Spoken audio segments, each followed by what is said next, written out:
Friends. Okay, Roxy and Kari, here to talk about relationships with you guys. Do you want to say hi, Roxy? Hello, everybody. Hopefully, your relationships are feeling really good, but relationships are hard. Yeah.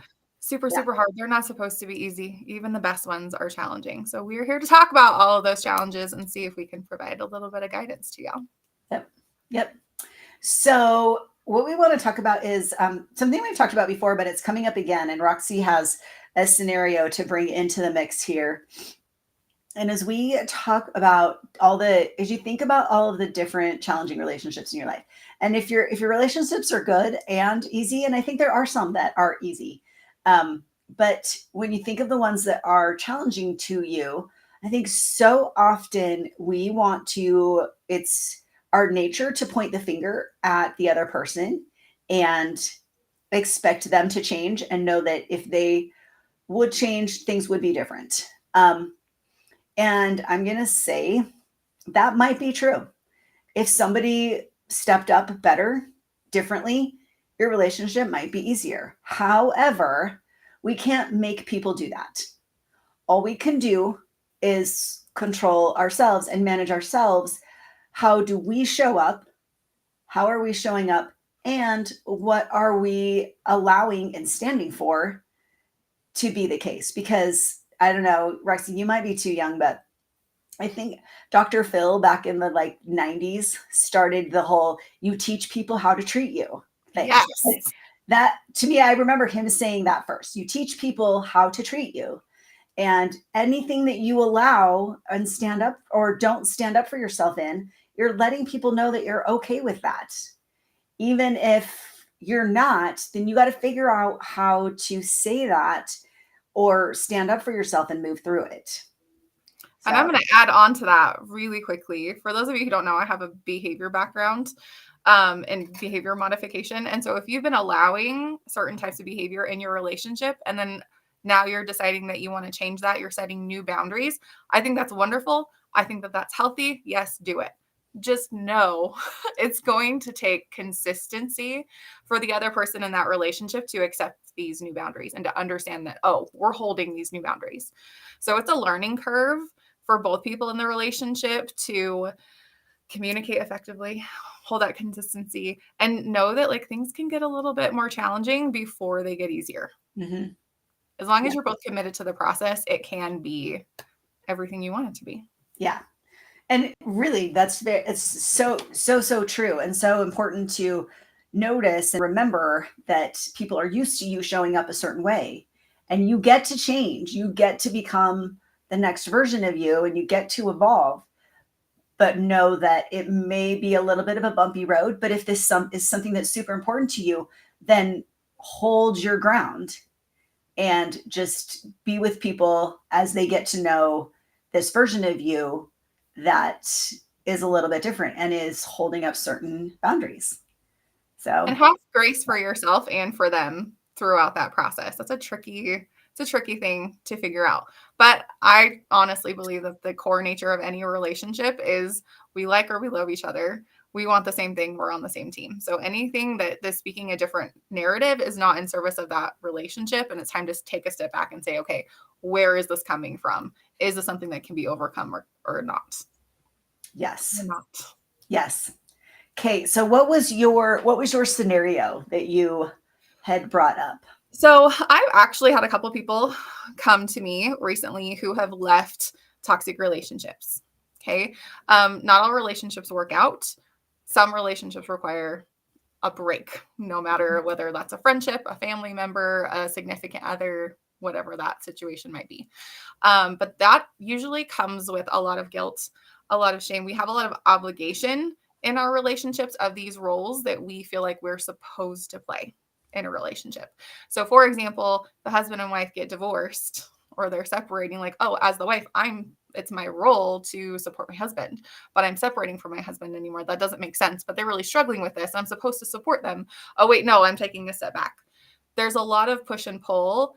And I think once people really get firm and like, okay, I know that this is not the relationship for me. How can I stay strong in that decision? How can I resist temptation to go back in like I have every other time?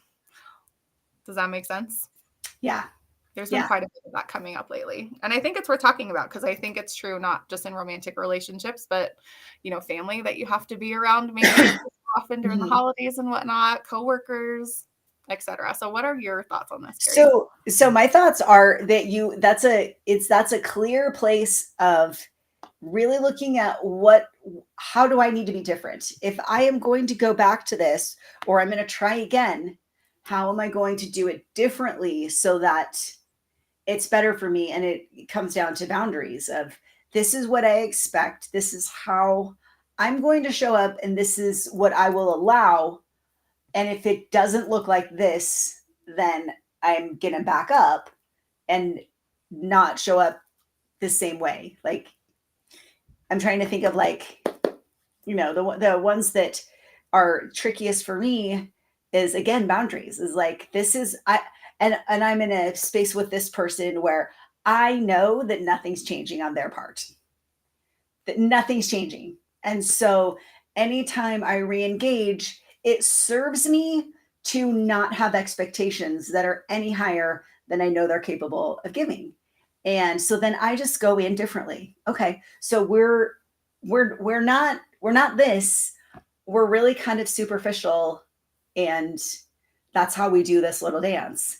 And then I don't get frustrated and, ready to bolt if I've lowered my expectations because I know this is all that this person is willing to give or able to give, not even willing, but able to. But I have to go into it a little bit differently because every time I go back in and expect different, I'm disappointed. And you're disappointed in them, and then you're disappointed in yourself. Yeah, why do you do I should know this already. Why do you do that? My husband will say the same thing. He's like, why do you expect it to be different? And I'm like, I don't know. I just keep holding out hope. And I'm just like, I'm 54 years old. I should stop holding out hope. But then, and so then when I just go in with the basic, okay, this is what we do, is we're just like this. That's fine. I'm not going to expect more from you. Then I'm fine. Then I'm fine. And it just is what it is. Yeah.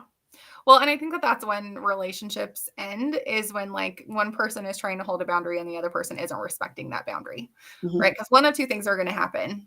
Then you're either going to like, nope, these are my boundaries. If you can't respect them, I love you from a distance. Or I'm like, I can only meet you this far. I can only meet you this far. And that's fair. I think depending on the nature of the relationship that can work and other times it can't.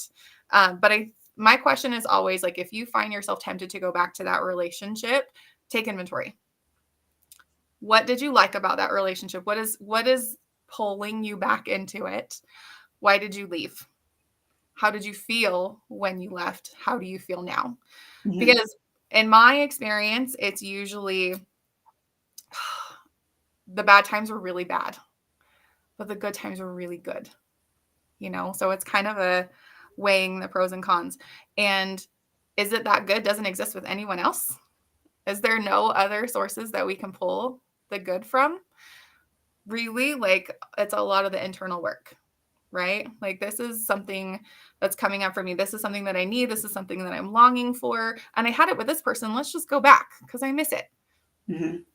But if it was an abusive situation or just something that really was over the top. I'm going to like switch gears for a minute, but I love the concept of pretend there were kids in this relationship, whether it's a romantic relationship or not.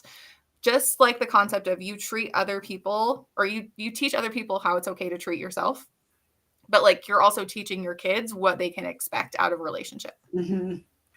And whether that's a friendship, a romantic partnership, what it's okay for family to do and not do, like, would I be okay with teaching my kid how to navigate this relationship or not?